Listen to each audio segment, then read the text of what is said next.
നമ്മളിപ്പോൾ എണ്ണൂരാണ് എത്തിയാണ് വയനാട്. ഒരു ഓഫ് റോഡ് ജീപ്പിംഗ് ഒക്കെ കഴിഞ്ഞിട്ട് ഞാൻ വെയിലത്ത് മലയിൽ കയറണം. കുറച്ച് ടാസ്ക്കാണ്.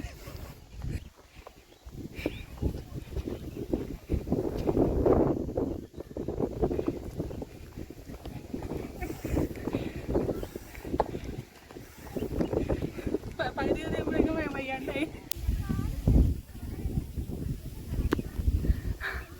ഏകദേശം നമ്മൾ മുകളിലെത്തി. നല്ല ഭംഗിയുണ്ട് ഇവിടുന്ന്. കുറച്ച് വെയിലില്ലെങ്കിൽ നല്ലതായിരുന്നു. വെയിലുള്ള കാരണം അത്ര ആസ്വദിക്കാൻ പറ്റുന്നില്ല. നല്ല ഭംഗിയുണ്ട് അവിടെ. ചെറിയ ചെറിയ ഹട്ടുകൾ ഇങ്ങനെ കാണാൻ തോന്നുന്നു വിചാരിക്കണം വീഡിയോയിൽ. നല്ല ഭംഗിയുണ്ട്. ആക്ച്വലി വെയിൽ കൊണ്ട് വന്നതിന് കുറച്ച് വൃത്താണ്. വെയിലില്ലായിരുന്നെങ്കിൽ ബെറ്റർ ആയിരുന്നു. പക്ഷെ അടിപൊളി.